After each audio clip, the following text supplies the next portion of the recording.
नमस्कार भैया बहनों, इस ऑनलाइन क्लास में आपका एक बार पुनः स्वागत और अभिनंदन। सामाजिक विज्ञान कक्षा 9 की पुस्तक लोकतांत्रिक राजनीति के अध्याय 2 को हमने पढ़ना शुरू किया है। उसके अंतर्गत पिछले वीडियो में हमने संविधान निर्माण के बारे में कुछ चर्चा की थी और उसमें हमने समझा था कि किस प्रकार से रंग भेद के खिलाफ दक्षिणी अफ्रीका के अंदर वहाँ के लोगों ने आवाज़ उठाई और एक नए संविधान की ओर दक्षिणी अफ्रीका बढ़ा और उन्होंने एक नए संविधान का निर्माण किया। फिर हमने अंतिम में ये पढ़ा था और ये समझा था कि किस प्रकार से दक्षिणी अफ्रीकी लोगों ने और वहाँ के श्वेतों ने, गोरों ने मिलकर आपस में एक नए संविधान निर्माण की प्रक्रिया को आगे बढ़ाने का काम किया और मिलजुल कर रहने का निर्णय किया।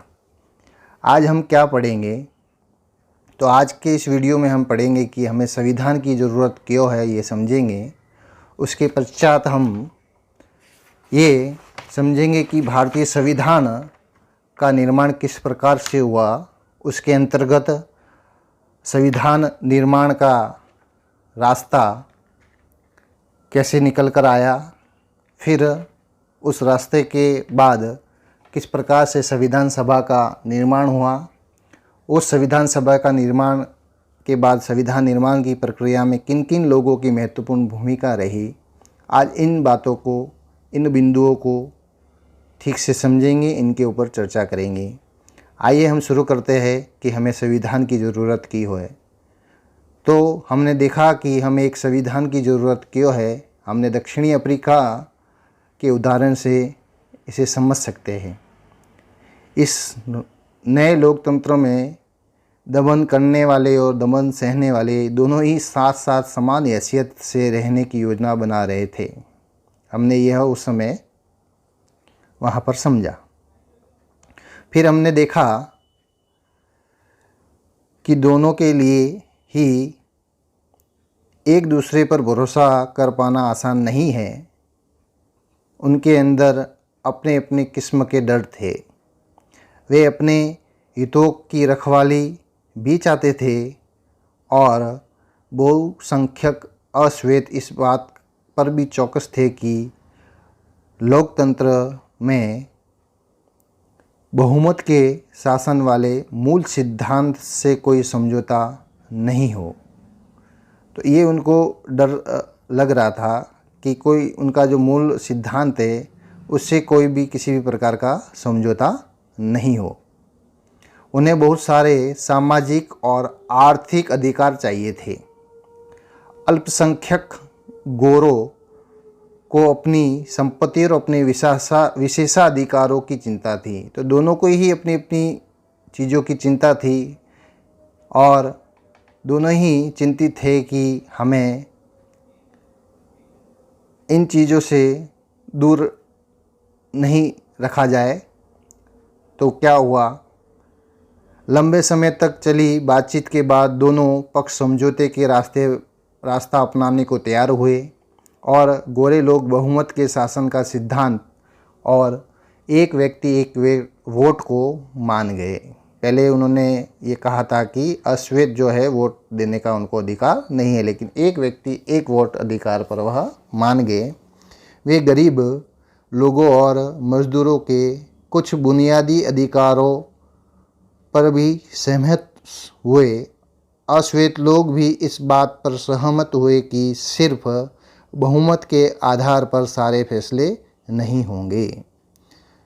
उन्होंने कहा कि हम अल्पसंख्यक जो है, गोरे हैं, उनकी बातों का भी सम्मान करेंगे, उन्हें पूरा करने का कहेंगे।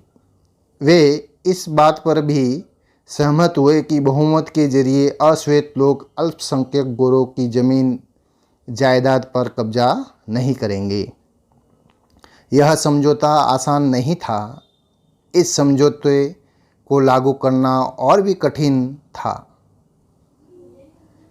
इसे लागू करने के लिए पहली ज़रूरत थी कि वे एक दूसरे पर भरोसा करें। यह व्यवस्था लागू करने के लिए बहुत ज़रूरी था कि वह एक दूसरे पर भरोसा करें, और अगर वे एक दूसरे पर भरोसा कर भी ले तो क्या गारंटी है कि भविष्य में इसे तोड़ा नहीं जाएगा। तो इस प्रकार के थोड़े डर भी थे उनके मन में। ऐसी स्थिति में भरोसा बनाने और बरकरार रखने का एक ही तरीका है कि जो बातें तय हुई है उन्हें लिखत और पढ़त में ले लिया जाए। फिर एक रास्ता निकाला गया कि जो बातें तय हुई है उनको कहीं एक बार लिखत में लिख दिया जाए एक स्थान पर, ताकि लंबे समय तक आने वाली पीढ़ी भी उसे अपनाती रहे, जिससे सभी लोगों पर उन्हें मानने की बाध्यता रहे। तो इस प्रकार की व्यवस्था करने के ऊपर विचार किया गया। भविष्य में शासकों का चुनाव कैसे होगा, इसके बारे में नियम तय होकर लिखित रूप में आ जाते हैं। चुनी हुई सरकार क्या क्या कर सकती है और क्या क्या नहीं कर सकती, यह भी लिखित रूप में मौजूद होता है। इन्हीं लिखित नियमों में नागरिकों के अधिकार भी होते हैं। तो इस प्रकार से तय की गई बातों को लिखित रूप में लिखने का निर्णय हुआ, पर ये नियम तभी काम करेंगे जब जीत कर आने वाले लोग इन्हें आसानी से मनमाने ढंग से नहीं बदले। दक्षिणी अफ्रीकी लोगों ने इन्हीं चीज़ों का इंतज़ाम किया और वे कुछ बुनियादी नियमों पर सहमत हुए, और इस बात पर भी सहमत हुए कि ये नियम सबसे ऊपर होंगे और कोई भी सरकार इनकी उपेक्षा नहीं कर सकती। इन्हीं बुनियादी नियमों के लिए लिखित रूप को संविधान कहते हैं। तो आपसे अगर पूछा जाए कि संविधान किसे कहते हैं, तो बुनियादी नियमों के लिखित रूप को संविधान कहते हैं। संविधान रचना सिर्फ दक्षिणी अफ्रीका की ही खासियत नहीं है। हर देश में अलग अलग समूहों के लोग रहते हैं। संभव है कि उनके रिश्ते दक्षिण अफ्रीकी गोरे और काले जितने कटुतापूर्ण नहीं हो, फिर भी प्रत्येक दुनिया का भर का जो लोग हैं वह संविधान को लिखित रूप में लिखकर रखते हैं। पर दुनिया भर के लोगों के बीच विचारों और हितों में फ़र्क रहता है।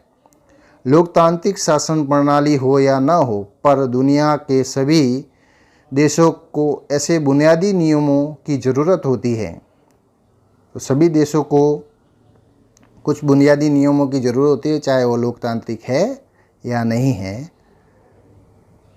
हर संगठन के कायदे कानून होते हैं, संविधान होता है। इस तरह आपके इलाके का कोई क्लब हो या सहकारी संगठन या फिर राजनीतिक दल हो, सभी को एक संविधान की ज़रूरत होती है। तो इस प्रकार से हमने अभी समझा कि संविधान की ज़रूरत क्यों है। तो संविधान की ज़रूरत इसलिए है क्योंकि उसे कहीं ना कहीं लंबे समय तक बनाए रखना है, और उसे बनाए रखना है तो उसे लिखित रूप में लिखना ज़रूरी है। तो इस प्रकार से अभी हमने समझा कि संविधान की ज़रूरत क्यों है। आगे देखिए, संविधान लिखित नियमों की ऐसी किताब है जिसे किसी देश में रहने वाले सभी लोग समूह सामूहिक रूप से मानते हैं। संविधान सर्वोच्च कानून है जिसे किसी क्षेत्र में रहने वाले लोगों के बीच के आपसी संबंध तय होने के साथ साथ लोगों और सरकार के बीच संबंध भी तय होते हैं। ध्यान रखना, संविधान सर्वोच्च कानून है जिससे किसी क्षेत्र में रहने वाले लोगों के बीच के आपसी संबंध तय होते हैं, साथ साथ लोगों और सरकार के बीच के संबंध भी तय होते हैं। संविधान अनेक काम करता है। अब संविधान क्या क्या काम करता है तो समझते हैं। पहला काम करता है वह यह साथ रह रहे विभिन्न तरह के लोगों के बीच जरूरी भरोसा और सहयोग विकसित करता है। दो अलग अलग समुदाय, 3 प्रकार के, 4 प्रकार के समुदाय है, तो ये संविधान ये निश्चित करता है कि साथ रह रहे विभिन्न तरह तरह के लोगों के बीच जरूरी भरोसा सहयोग विकसित करता है। दूसरा, संविधान क्या करता है, जिसमें प्रमुख बात होती है कि यह स्पष्ट करता है कि सरकार का गठन कैसे होगा और किसे फैसले लेने का अधिकार होगा। दूसरी बात इसमें यह भी स्पष्ट होती है कि सरकार का गठन कैसे होगा और कौन फैसले लेगा। तीसरा, ये सरकार के अधिकारों की सीमा तय करता है कि सरकार का क्या अधिकार होगा, उसकी सीमा क्या होगी, वो कहाँ तक कितना काम करेंगी। हमें बताता है कि नागरिकों के क्या अधिकार है। और चौथा ये है कि ये अच्छे समाज के गठन के लिए लोगों के आकांक्षाओं को व्यक्त करता है। तो इस प्रकार से जो संविधान है वो अनेक काम करता है, उसमें से 4 काम अभी हमने समझे। जिन देशों के अंदर संविधान है वे सभी लोकतांत्रिक शासन वाले हो यह जरूरी नहीं है,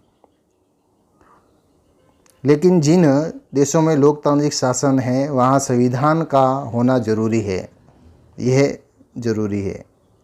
ब्रिटेन के खिलाफ आज़ादी की लड़ाई के बाद अमेरिकी लोगों ने अपने लिए संविधान का निर्माण किया। फ्रांसीसी क्रांति के बाद फ्रांसीसियों ने भी, वहाँ के लोगों ने एक लोकतांत्रिक संविधान को मान्यता दी। इसके बाद से चलन हो गया कि हर लोकतांत्रिक शासन व्यवस्था में एक लिखित संविधान हो।